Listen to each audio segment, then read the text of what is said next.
Welcome to Feed Your Lion. I'm Dr. L.I.O.N, and I'm here to aid you in the mastery of total health, spiritual, mental, emotional, physical, and financial. So prepare to have your wellness tank filled up with this podcast. Welcome to another episode of Feed Your Lion. Today's special guest is Lorre Wilson. Lorre, I want you to start off. First of all, thank you for coming today. Thank you for having me. Yes. So tell us a little bit about your background, what you did in the past, and what you're doing now. Gosh. So in the past, meaning before I got into real estate, I guess, I was a stay-at-home mom. And, just did what most stay-at-home moms do. And when the youngest one turned 14 and I wasn't the cool parent anymore, then I thought, okay, I better find something to do. And because I found that even though staying at home with the kids was great and wonderful, I still had an urge to do something more. And so I got my real estate license and did that in 2010. And fast forward to now, I've done a lot of things in between time, that were real estate related, but I don't know. I guess I don't really know where to start. It's just, it's a little journey, I guess. Getting my real estate license was something that I did also because my marriage was not in a great place at the time. And, people don't think about this, or I didn't anyway.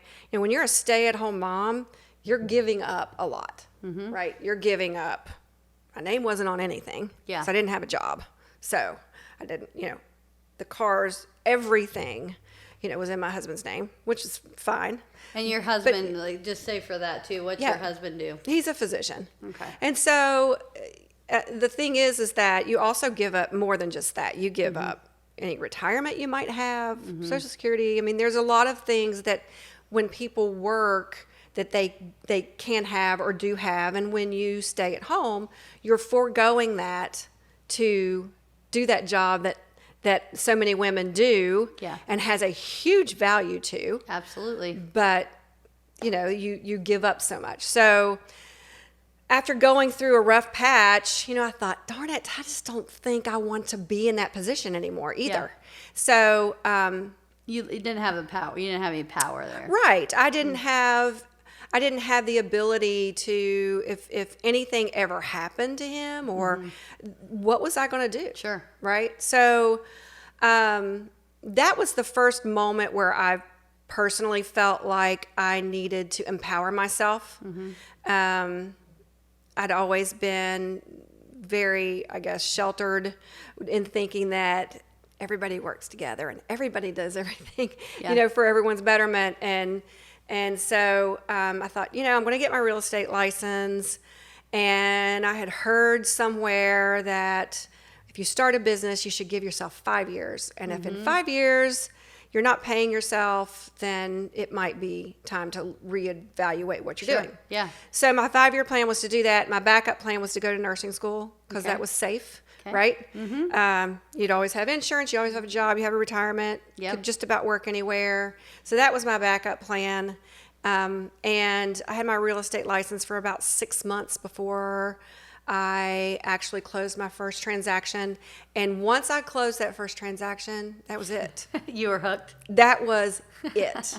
It lit something inside of me that I'd never felt before.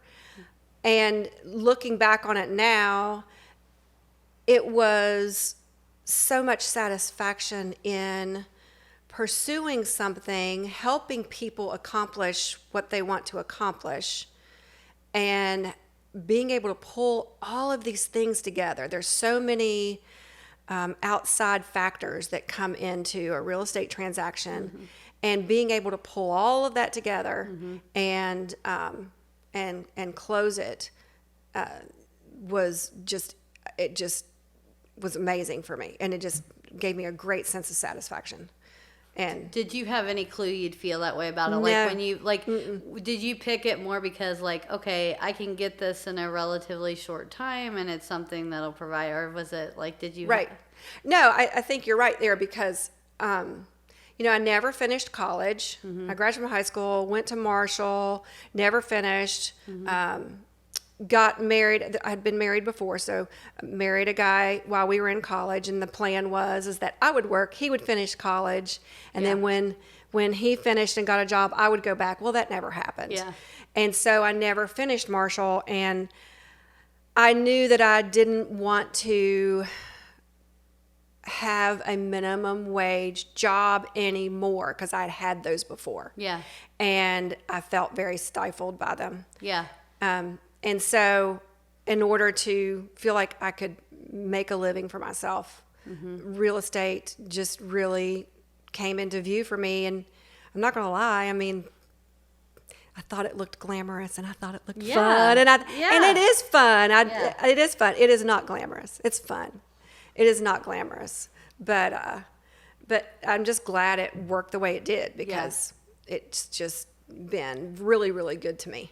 Yeah. Very good to me. So, and then you ended up like, after that, you were at one point in like charge of all the West Virginia, like that. Right. Like how did that like? Right. So I started at one brokerage and a lot of real estate agents do this. They move from brokerage to brokerage because of, well, a lot of reasons. But I started at one brokerage, went to another brokerage.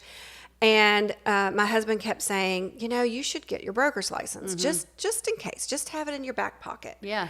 And so I took the class, and after you take the class, you have 5 years to take the test. And I was on year 4, and I had not taken the test. Why didn't you take it? I got busy. I got really, really busy. I mean, my real estate business was amazing. Yeah. I had an assistant. I had a buyer's agent. Okay. But I was working 24/7, 365. I was actually I was going for it too. Okay. And so, well, tell what a buyer's agent is in case they don't know. So, I'm so glad you asked me that because the public shouldn't know, right? You don't do it every day. Yeah, no, if you don't do that, you don't know. That's why I'm always like, right. Because sometimes we say like jargon things and we don't even like think about it because it's so much a part of our like daily, like it doesn't even like, know. So. Right. Well, so a listing agent is the agent who, a seller wants to sell the house. That agent lists the property and represents the seller. The buyer's agent represents the buyer. Now, they can do both. Like the listing agent can represent both parties. But it has to be disclosed, and everyone has to agree, and blah, blah, blah. Can't be any conflicts with it. Right. Yeah. That's a very difficult position to be in. But, listing agents, they're always representing the seller, even when they have the buyer represented as well. Their fiduciary duty is always to the seller. They listed it. That's where their fiduciary duty is. And so it really and truly is always best for the buyer to have their own representation. It just is. Yeah. And sometimes buyers have to pay for that. And I'm getting ready to. It was so great the other night when we were at leadership. You were talking about how you accomplish things and how you just bite off little pieces. And so it inspired me to do that. So I'm creating a buyer's agent presentation for buyers. It explains representation. It explains agency. It explains the difference. That's awesome. And it says, sellers, the sellers pay the listing brokerage. That listing brokerage can offer a compensation to the buyer's brokerage, but it doesn't always happen that way. And if a house is for sale by owner, right? Who's going to compensate? So it's educating the public. It's educating the public. So, but anyway, I decided, I finally took the test. 4 years in. You're 4 years in. Okay. 4 years in. and I didn't pass it the first time. I didn't pass it the second time. Didn't pass it the third time. Yeah. But the fourth time it happened. Got it. So I had the license, and I just went about my business and kept it in my back pocket. I had my broker's license for about 3 or 4 months, and then all of a sudden I started getting phone calls from different brokerages that wanted to open up in our area that are not here. Okay. That we don't hear about very often. Okay. And they were all franchises. And, you know, that's a lot of money. And in the state of West Virginia and also in Kentucky and Ohio, the law requires us to have a brick and mortar office. Okay. So it would have been paying for a franchise, having a and storefront, an office, and paying all the bills and being responsible for people. And I thought, gosh, why would I do that? I'm doing really well where I am. Yeah. Why would I give this up? And then EXP Realty called, and EXP is a cloud-based brokerage. We do have to have brick and mortar because the law requires it, but the brokerage doesn't require it. So anyway, they called, and I said, hey, I have no idea what you're talking about. I don't know who you are. Yeah. We actually have a virtual world that's on our laptop. That's where all of our offices are. Everything is cloud-based. I've heard, actually, I'm like kind of familiar with this only because I heard the president of EXP speak. I was at a 10X conference. Yes. And the president was, CEO? yes. He Glenn was, Sanford. Yes, he was one of the speakers there. And he actually very interesting to hear him, which like they're very, you know, like they're very into all of that too. I mean, now I think Elena Cardon's doing all the EXP stuff. So I was kind of familiar with it because of hearing him. Right. Yeah. Yes, he is.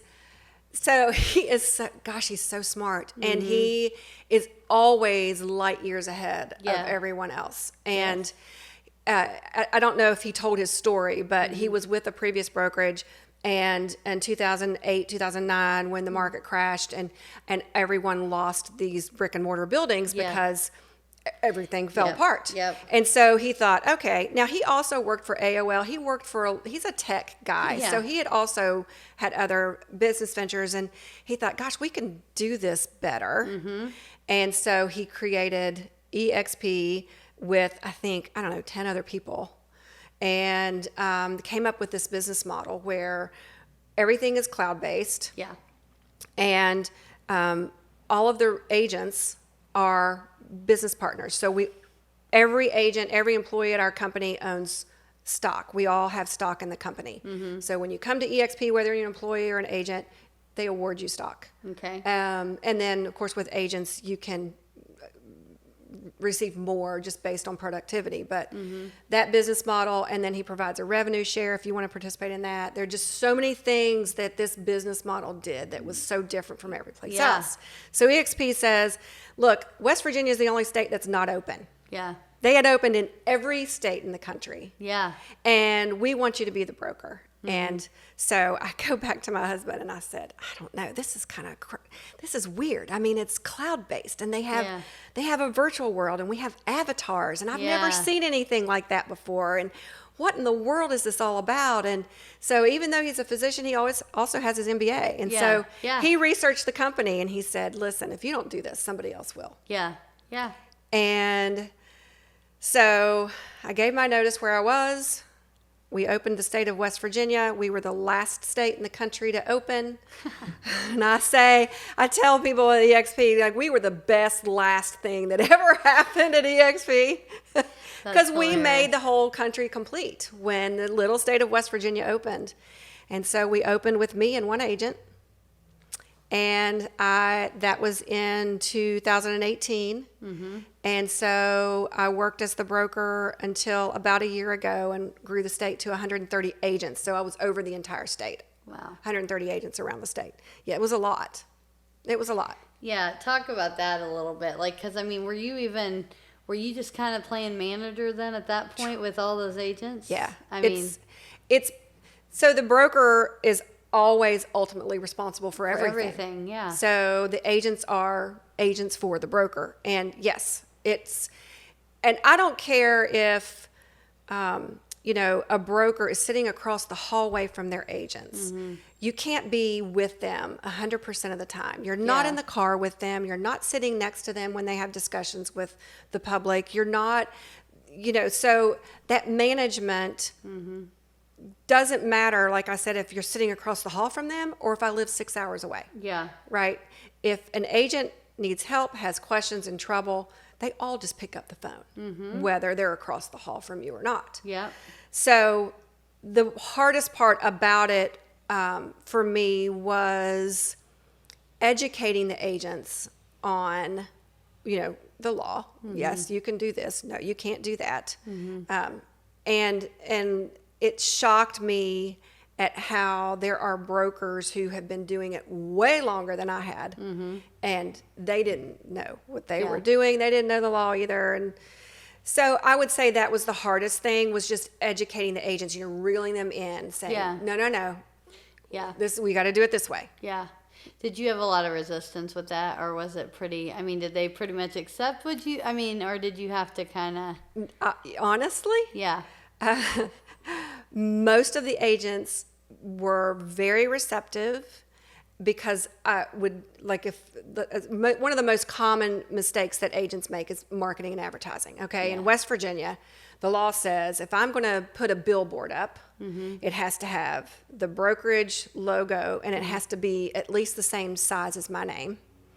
It has to have the brick and mortar address of our office, the toll-free number, my broker's name, and after my name in West Virginia, it would say Lorre Wilson, associate broker, and then realtor. Or if you're not a broker or an associate broker, it would be the agent's name, salesperson, and then realtor. So, the phone calls, and the constant monitoring, that goes on everything. That's social media, that's signs that go in the yard, it's, like I said, billboards.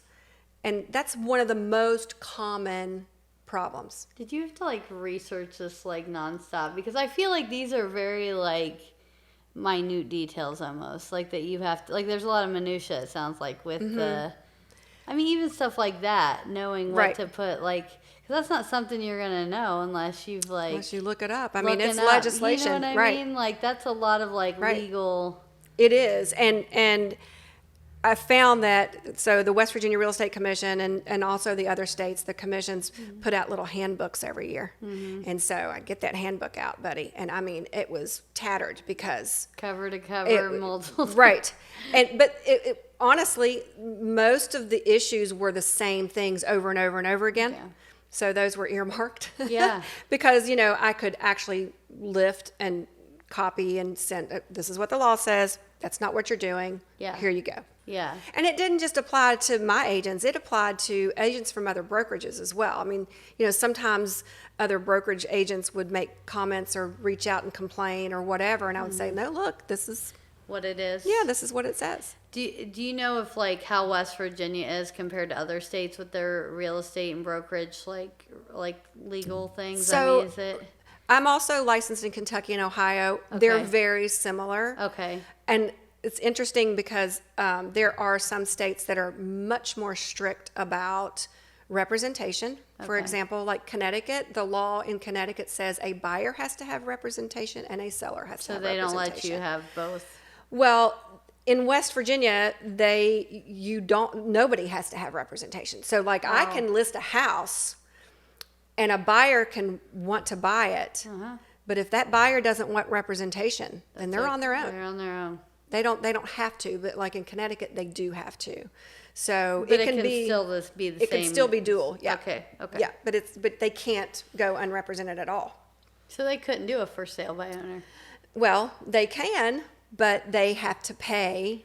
They would have to compensate their agent, and so with for sale by owners now, and I will tell you that you could ask any mortgage lender how they feel about for sale by owner. They hate it. They hate it. They don't know the paperwork side. They don't know all of that. There's a lot that goes into it. Well, and the mortgage lender's not a party to the contract. Yeah. So a lot of times the buyers and the sellers will call the lender and say, what do we do? And they'll have to say, I don't know. They have to throw their hands up. I don't know what to do. This is why you need a realtor. This is why you need representation. Well, and I heard too that they're almost always underpriced too with for sale by owners, which is kind of funny because I think a lot of them do it to save money. They don't want to pay a commission, Right. but if you're going to get higher out of using somebody and also not have to worry about getting like, in Right. trouble, losing your shirt in some way, shape, or form. Right, because they don't know the law, and the Yeah. law applies whether you have representation or not. Exactly. So on Facebook, I'm a member of quite a few pages, that have to do with real estate, and there's one in particular where a buyer posted on this page and said, I am looking for X number of acres in southern West Virginia, and I prefer it to be for sale by owner because I think I'll get a better price. That just shows you the mentality of what a buyer thinks. Yes. And I was at a closing with a lender several months ago, and he was taking care of a transaction where nobody was represented. The sellers decided to sell the house to the buyers for a certain I think it was like $70,000 or whatever, and the appraisal came in at $126,000. Think about the money that those sellers left on the table. On the table. Yep. All because they think all we do is just put a sign in the yard and that's it. Yeah. No, there's a lot to it. There's a lot to it. But so you did that. Now you're not. Are you doing that now? What are you doing now?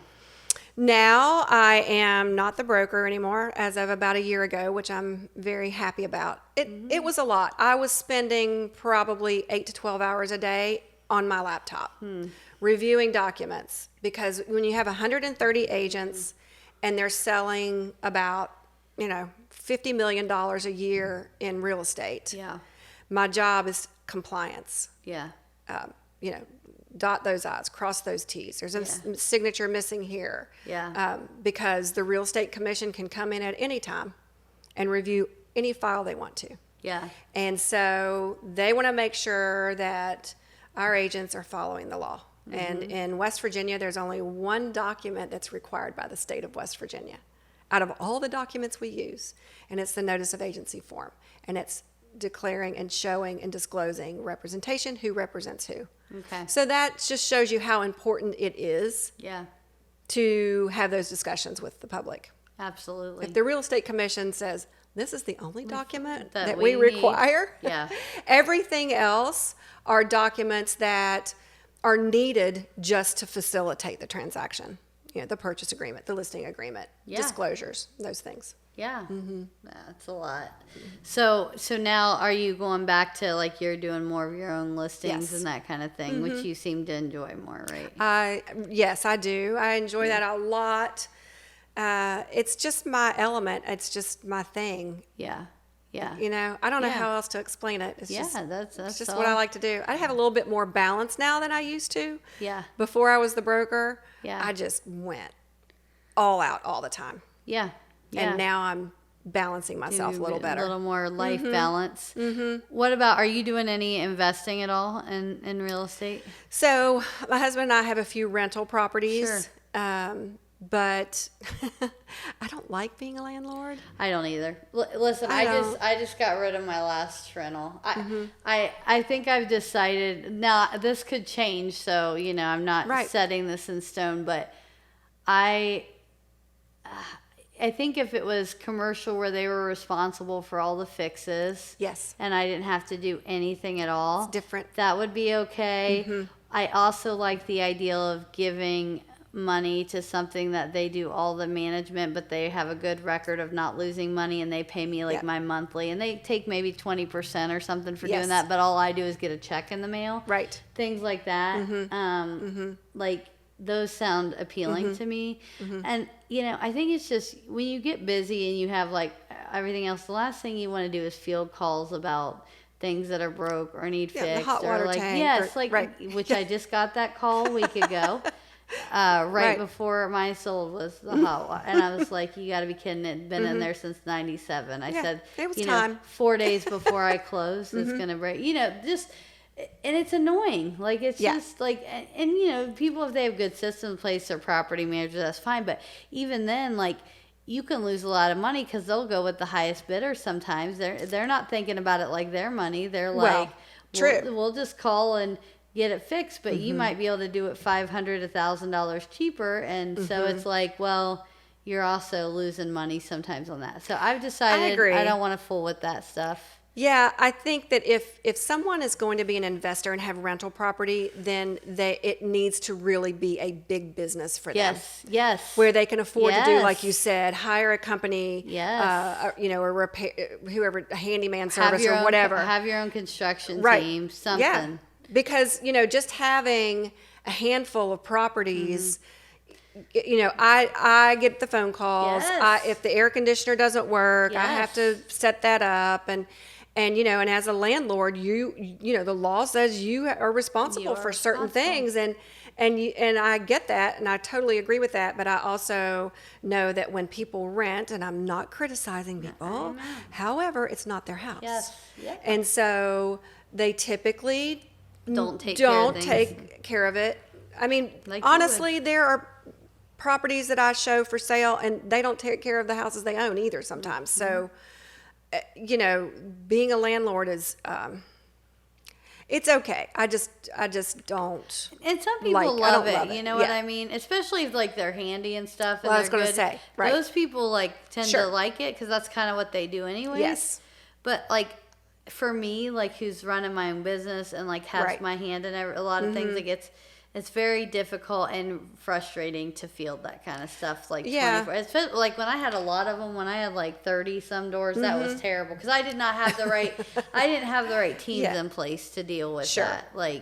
And I think that's important if people are really going to get into it. Well, not just that, but there are some things that need to be done by a licensed professional, like an electric, plumbing, hot water tank. I had one tenant one time who the house had gas. The hot water tank was gas, and something broke on it, and he and his dad tried to fix it. And my lease says you don't do that. When something breaks, my lease says you have to reach out to me. Notify me. Yes. Well, they didn't. They tried to fix it, and then he texted me, hot water tank isn't working. So I called the company I usually use, and they went over, and the guy, he called me. He said, "You're not going to believe this, but this house almost caught on fire because something to do with hot water tanks. Some wires have to be wrapped a certain way, blah, blah, blah, and underneath the hot water tank. Well, they weren't rewrapped the right way. So there were black marks on the bottom of the hot water tank, and then the exhaust for the gas had been dislodged. So carbon monoxide was probably leaking in. And so those kinds of things, that bothers me. Yeah. That's not okay. Yeah. That is not okay. So $1,700 later, there's a new hot water tank in this little house. Yeah, see. It's just not. Well, that's the thing. Hard. I think real estate is awesome. I'll always have, there's always something I want to do, but I think I've learned the things I don't want to do. And I think that's that can be just as important as learning things you do want to do. Right. You've had your experience managing 100 and some broker agents. But aren't you glad you did it though? Still, absolutely. Yeah. I wouldn't change it for the world. I learned stuff, So you're right. I don't regret being the broker. It was the best experience I've ever had. I learned a ton. I think that's where I learned to bring more balance in my work life was because of that. Yeah. I saw what other agents were doing. Yeah. And what their struggles were because, a lot of times being the broker is just being a sounding board when people are upset, when bad things happen. And it's just, kind of patting them on the shoulder and saying, get back in there. You're learning how to encourage them. Right. Yeah. Right. And so I'm glad I did it. Yeah. And I don't regret it at all. Not at all. Yeah. Would I do it again? Probably, but when I'm ready to slow down. Yeah. I'm not ready to slow down. Yeah. What do you see in the future? How do you see it going from here? I see well, the market has changed so much. If people remember, COVID was just ridiculous. A lot of people got their license because they saw how easy it was, quote unquote, easy it was to sell real estate. Yeah. So far this year, more than 60,000 real estate agents have put their license in escrow across the country because it's not as easy as they think. It's not as easy as it was during COVID. And so, for me, it's I'm more focused on educating the public so that their representation is the best it can be. Sure. They need to know how this all works. I would say 98% of buyers that I talk to, there are 2 or 3 questions I ask them right off the bat. One of them is have you been viewing homes with anybody, or is this the first time? Yeah. And so they all answer, and either they've been viewing homes or they haven't. Yeah. And so my next question is, okay, well, if you've been viewing homes, then you know, when was the last time you viewed property with so and so? You know, who did you? Because we are independent contractors, we don't get paid until we close on a house. Absolutely. And so, you know, the agents that are realtors, which means we're a part of the National Association of Realtors, we have a code of ethics, we have standards of practice and things like that we follow. Not everybody's a realtor. There are real estate agents. There's a difference. Yeah. And so if, let's say you showed a house to someone 2 days ago and they called me, you know, I want to say, look, you know, Jodelle showed you a house 2 days ago. Yeah. You really, if you're working with that person, you need to. Yeah. But if it was 3 months ago, all right, okay. Sure. And then I use that opportunity to explain. Yeah. Agency, representation, and how all of that works. Yeah. Then we go into, all right, do you have a lender or are you paying cash? Yeah. After we go through all of the others. And sometimes people will say, well, you know, I want to go look at houses first. And that's not the way it works. We don't do that because, first of all, you don't know how much you can spend. And second of all, you may feel really good like you can get a loan, but we don't know that you can. Yeah.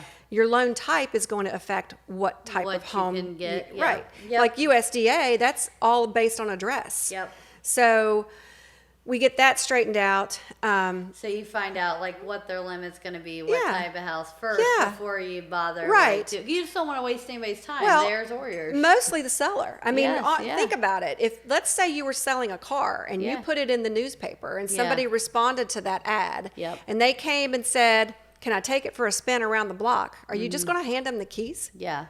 You're not. You know, sellers want to make sure that whoever's walking through their home, this is a home where they've raised their family.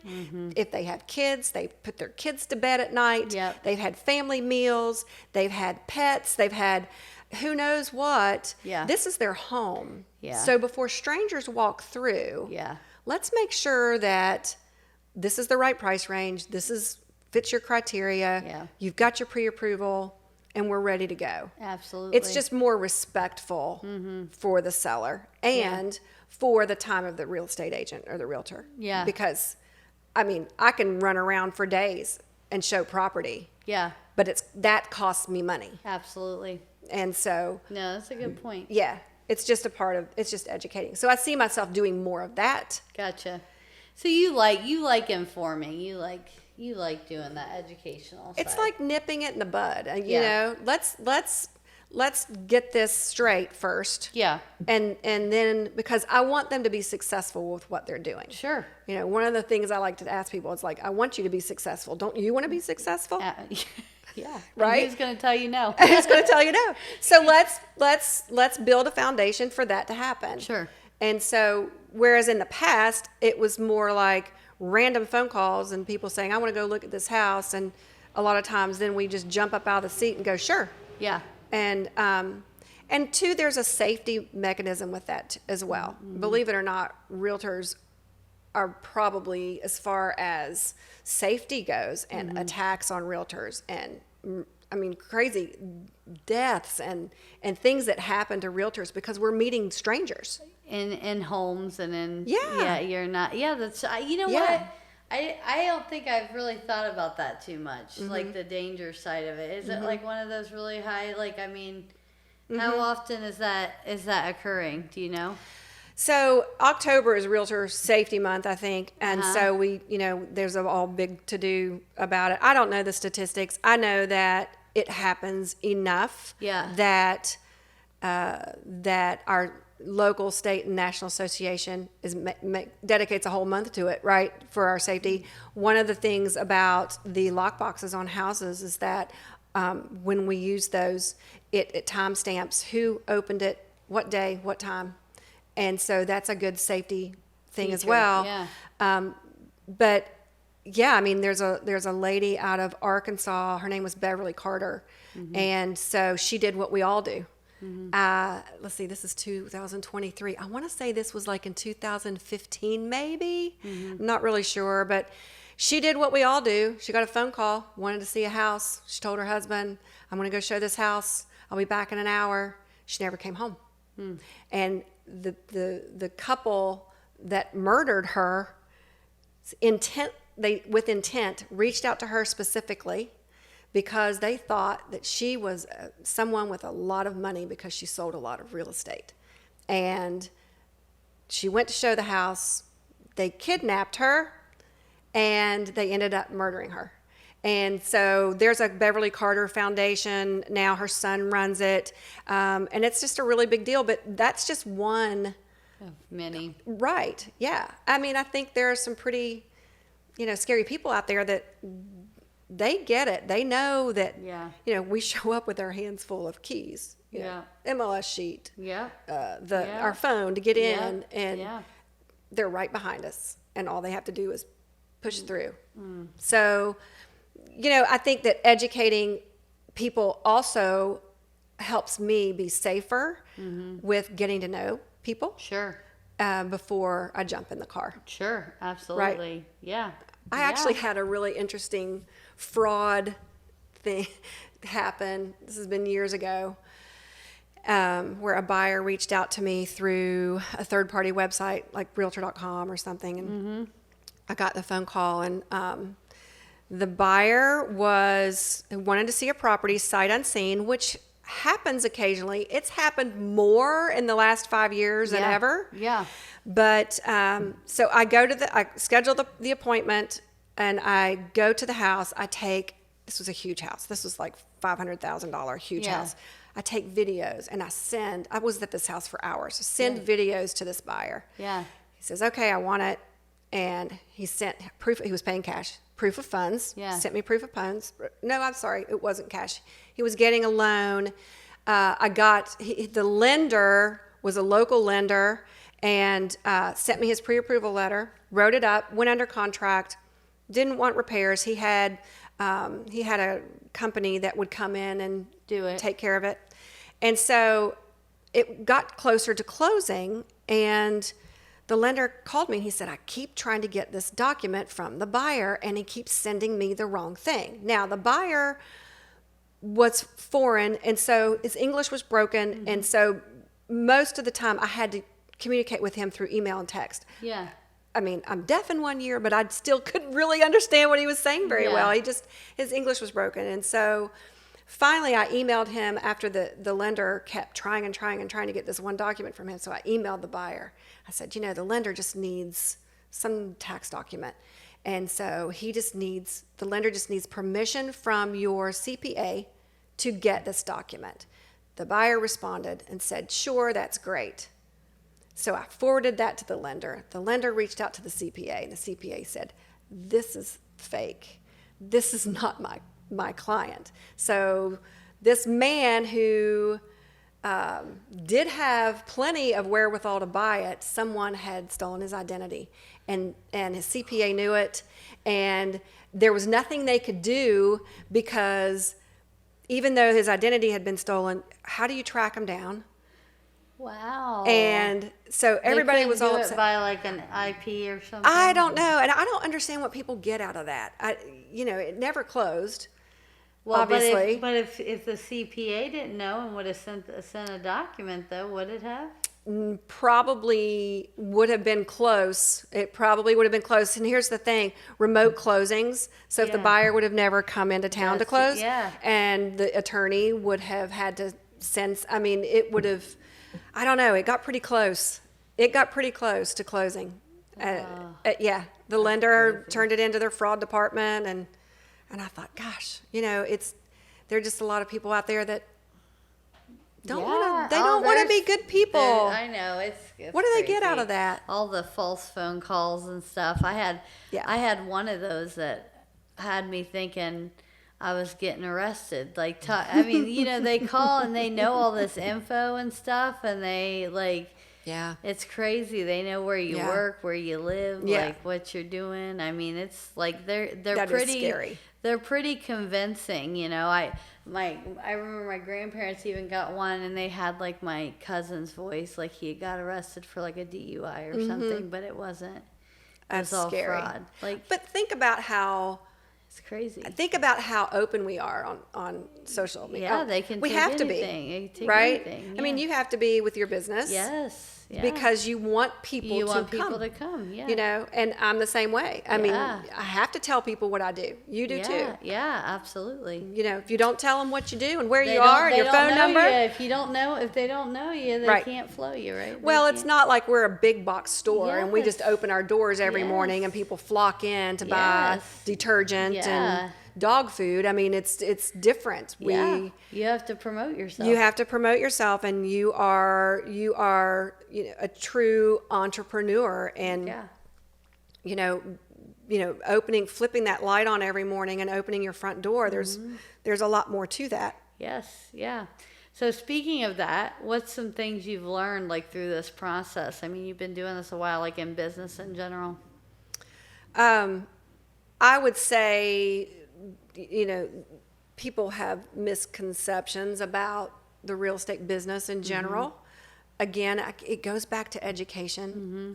Why in the world would anyone know what a real estate agent does if they've never bought or sold a home, or even if they have? Yeah. Things change so much through the years. So I think the misconceptions about what we do is a big thing, and feeling like, the public sometimes feels like, we're not that important to a transaction. And, sure, people can sell their house and probably do just fine. But if you do it enough, it'll catch up to you. Yeah. So I think that's the biggest problem. I think, too, I mean, even with what you do, I'm sure people have misconceptions about what it's all about. Yeah. And I would like to see, have you ever seen, there's a meme that I've seen on social media where, and I know I'm not wording this correctly, but where it says your clients will become your friends before your friends will become your clients. Mm-hmm. Right? That's true. Yeah. And so, on Facebook, for example, we're friends with so many people, and somebody will be selling their house for sale by owner, and I'll notice that so many people will willingly share that to help them out. But yet, I'll post something and no shares or very few. Yeah. I'm thinking, I'm small business. Yeah. And so small business it's not just, the local coffee shop or the local dress shop. Yeah. But I feel like it would be really, really great if your friends or acquaintances or people that you just know on social media, when they see those things pop up, help a girl out, share it. Yeah. And because it's not just helping me, it's helping the seller as well. Absolutely. Might be somebody in your neighborhood. Absolutely. And same thing with you. I mean, the services you provide, you don't know who that's going to help. Absolutely. And so, it's supporting small business, believe it or not. Yeah. Yeah, I got you. I like that. So I want to talk for a minute about leadership, because you started all that. So talk about that a little bit. What is and where you got the idea for that?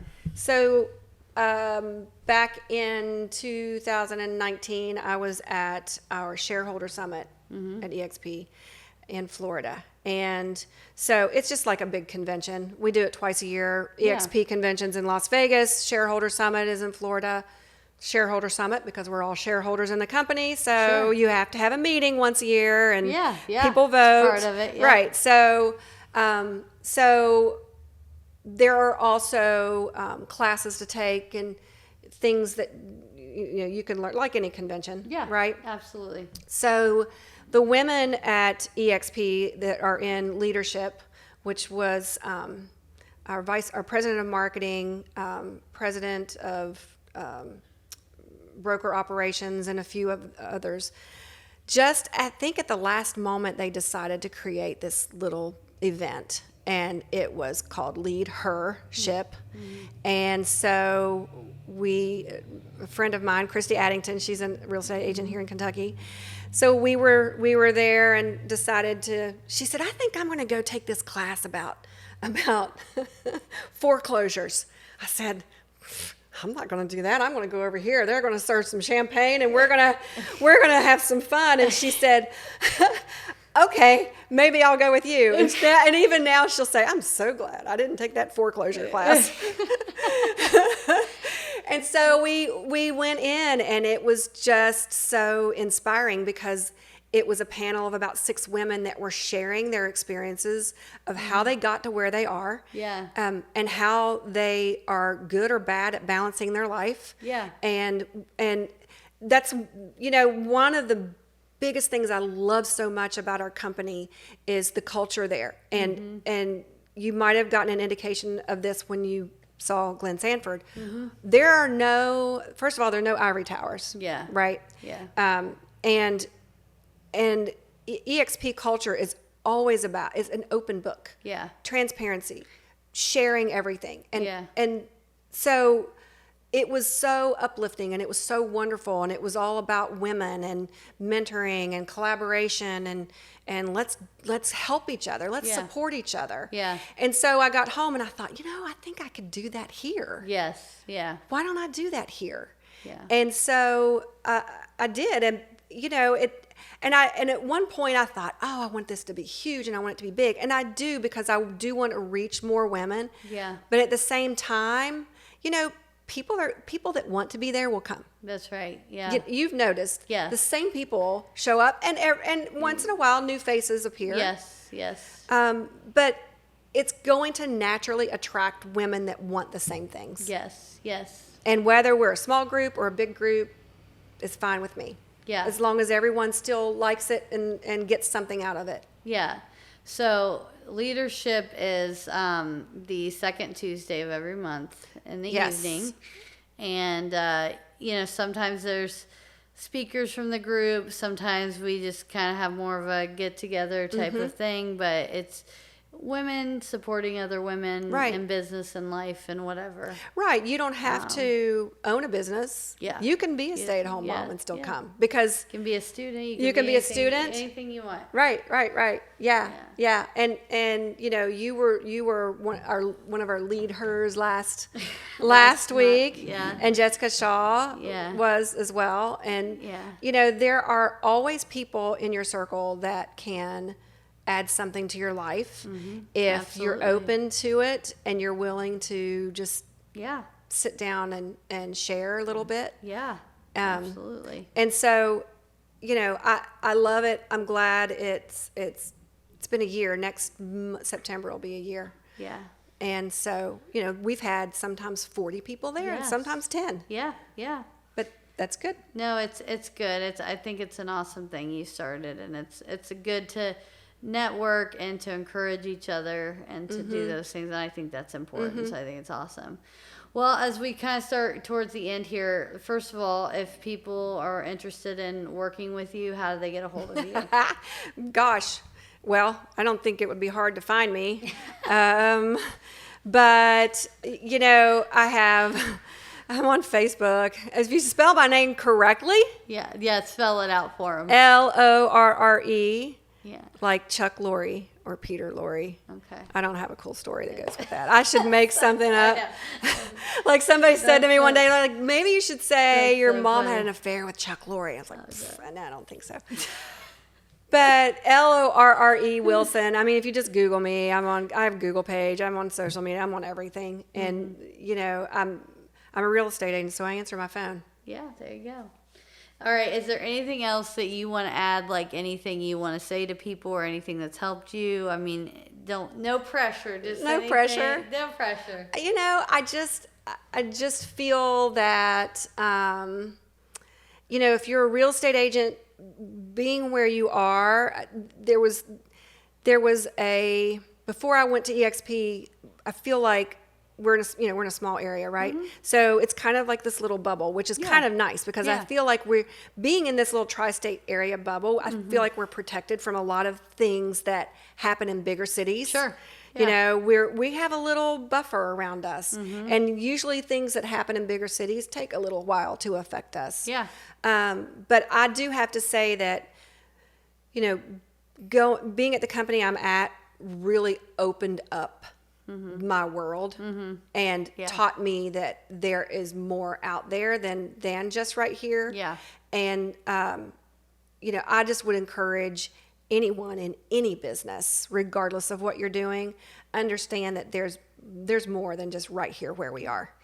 That's why I'm all about, like, you were talking about conferences stuff. I think everybody should be going to conferences. I don't care what it is, whatever your interest is, but like getting out, meeting other people who don't live where you do, who do not have the same experiences that you do. Like, I love that. I do too. I mean, I love being here. Like, I love this area and things, but like, I have to travel and talk to other people because you know that's the thing. You're missing out on this huge. Oh, 1,000%. You're missing out on how people do things where they live. Yeah. And it's silly to think, well, I mean, just in Ashland, the difference between the real estate business and how it's conducted in Ashland versus Huntington is night and day, and we're only 30 minutes away. Yes. But surrounding yourself with people who are forward thinking and doesn't mean you have to agree with what they're doing, but they're always going to have I've always found that you're going to meet someone who's going to say something or do something that's going to spark something in you. Yeah. You know, going back to Glenn Sanford, when this is an interesting story. So Dave Ramsey, you know, people like Dave Ramsey, and so he had, and he still does, a referral business for real estate agents if you wanted to list or buy property. Okay, and the real estate agents paid money to be a part of that, which real estate agents do that kind of stuff all the time. Yeah. So, and it wasn't cheap. I mean, this was expensive to be a part of his group. He only had certain people in certain zip codes, and I mean, it was a very exclusive thing. Gotcha. Well, about 2 years ago, no one knows why, but about 2 years ago, Dave Ramsey Group decided he was severing all ties with eXp Realty agents, just eXp Realty agents. No explanation. Those agents, and I was one of them, got an email that said, our relationship is no longer, and thanks for the $3,000 you just sent us, but you're not getting that back either. And so we never got an explanation. Well, so there were about 400 of us that were in this with Dave Ramsey. And so Glenn Sanford got wind of it. And Glenn Sanford, we use Workplace.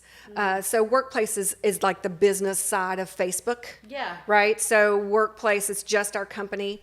And so Glenn Sanford, the next thing I know, I was in a Workplace chat, which is like Messenger on Facebook, with Glenn Sanford, like the president of I don't know, marketing and whatever, all these people that are way up there in leadership. And they're asking us questions. Tell us what's going on. What was Dave Ramsey Group doing for you? And I'm not kidding. Within 48 hours, Glenn Sanford had something set in motion to help us, 400 agents. Now we're talking, there are at the time, I think 70,000 agents across the country at eXp. Yeah. And here he's trying to take care of us, 400 of us. Yeah. We were dropped.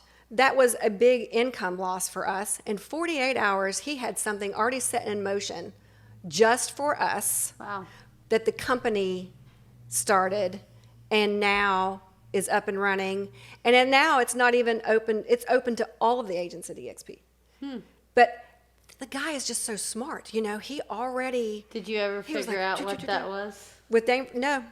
Nope. Never did with him. That's interesting. The rumor was that he had struck a business relationship with a different brokerage. Like a competing firm or something. That probably is right. But he wasn't exclusive eXp either. I mean, there were other agents from across the country from different brokerages that he was doing business with. So that was the rumor that we heard. But, you know, it's just, you know, being in a room, in a chat with people like Glenn's brain. Absolutely. I was like, oh my gosh, this is so cool. I can't. Well, even you went to something away, you experienced, and you brought it back too. Because that's the thing. When you come back to your community from something that enriches you or motivates you or inspires you, and then you bring that back to where you live, that's how everybody grows. You know, everybody like feeds off of I that. like to think that same way. You know what I mean? I really do. So, yeah. Anyways, but well, I'm glad that you support leadership. It's such a big deal. No, I'm serious. I think it's awesome, and I think there should be a lot more of that too. I mean, you know, and it's not costing anybody anything. Our room is donated by the DoubleTree in Huntington. Yeah. And you know, we get a sponsor for some food and things like that. But besides that, it's the people that come don't pay anything. Yeah. You know, there are groups that you can be members of to network and do things and mentor people, but they usually want a membership. Yeah, most we're of not them doing do. that. Yeah, no, I love it. I love it. Well, I really appreciate you taking the time to come talk to me today. And as always, we're going to end with our quote of the day. So this one is, I have a truism that goes like this: acting on your ideals creates room for more ideals. This is totally true for me. The more I do, the more I want to do. And that's Summer Pierre. Lorre, nice. Thanks again. Thank you. Yes, and we'll see y'all the next time.